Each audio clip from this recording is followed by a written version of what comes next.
Thanks again for joining us for Family Talk. I'm Deb DeYoung. This is our fourth and final video in a series with Dr. Jean Clinton from McMaster University. The topic is teens and difficult situations. Dr. Clinton, many parents on Family Talk are looking for ways to prepare their kids for tough times, and you've got a lot of clinical experience here. In other settings, you've said teens become resilient when they're faced with a challenge and overcome it. So does this mean that parents should sometimes stand aside and let their kids fend for themselves?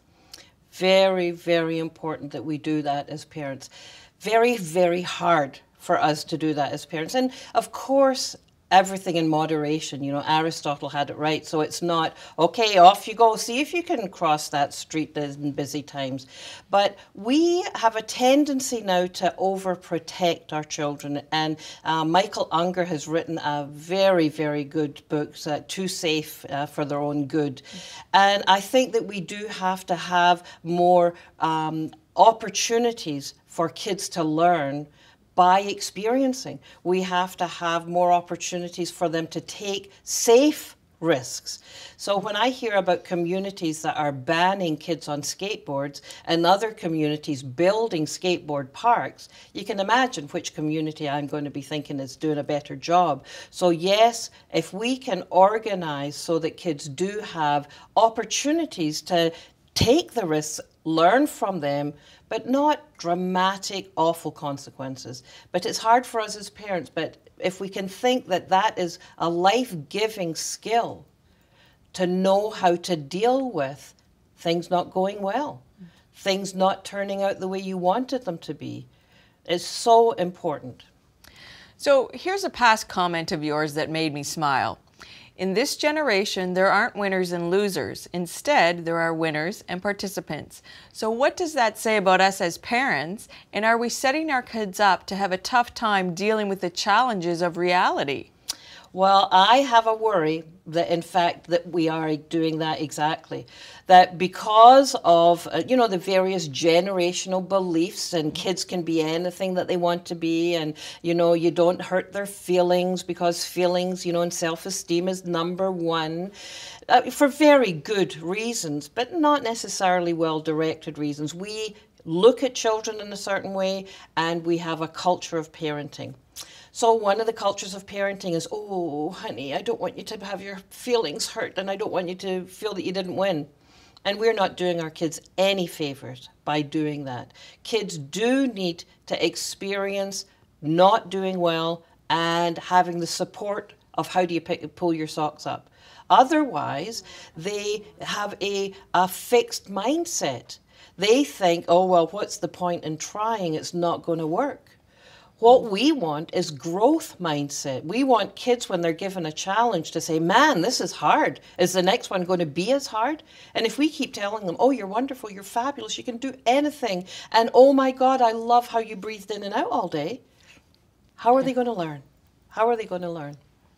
So you're a mother of 5. Do you have any personal stories about how you've handled underage drinking of teenagers in your own life, or other difficult situations with your kids? Yes, I have had experience of pulling up in the driveway, and there is a massive scurrying, because we're home early, massive scurrying of kids rushing out the door, back door, front door, and even one guy came back 3 minutes later bringing our dog, because the dog had also snuck out when the kids were leaving.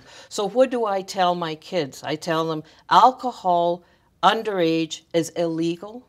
Your brain is changing so much. You have excessive amount of alcohol. It is going to do more damage to your brain than it's going to do to mine. I don't want you drinking. I don't want you drinking. If you're somewhere and it's happened and you need to come home, never get in the car with anybody who's been drinking, and I will come no matter what time of day or night. I will come.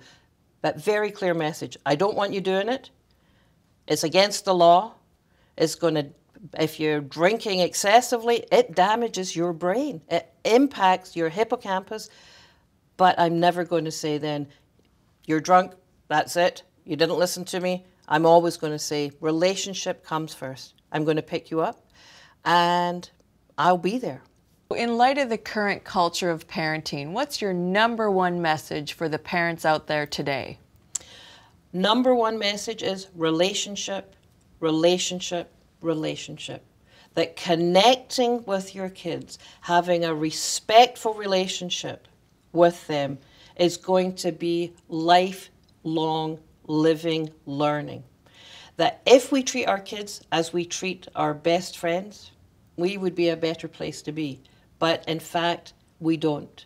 We don't. We think we need to mold them, make them this way, make them that way, and we don't give them the opportunities to be the competent, creative people they are.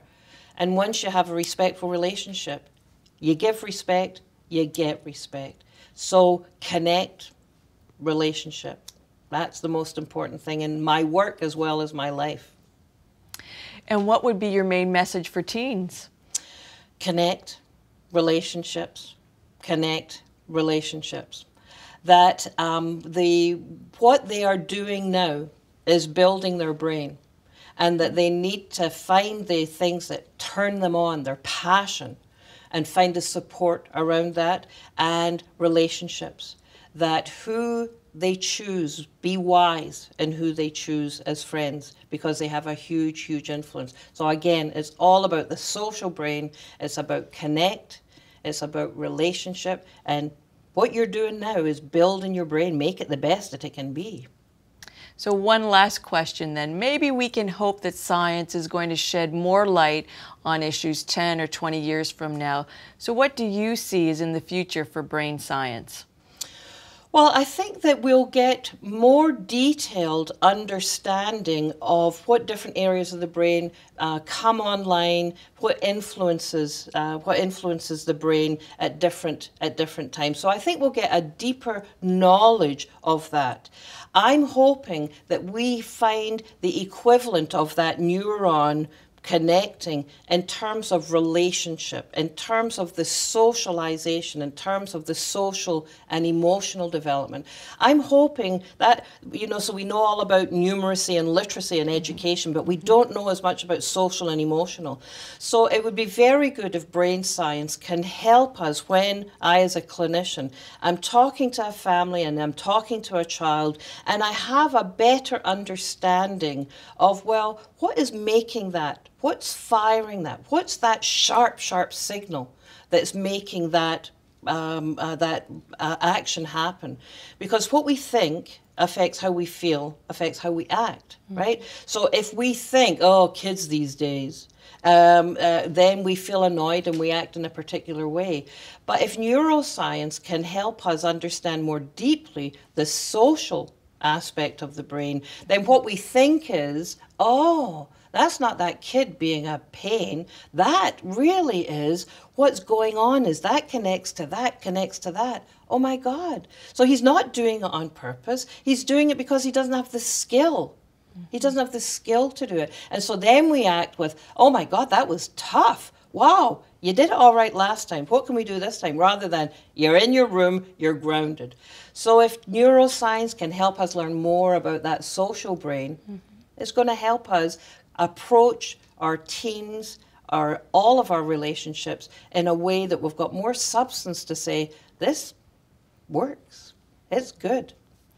So Jean, all this information that you've given us is excellent, and it's quite an opportunity for us to hear directly from a doctor in the field of child psychiatry. So thank you very much for joining us on Family Talk. My pleasure. I'm glad to do it.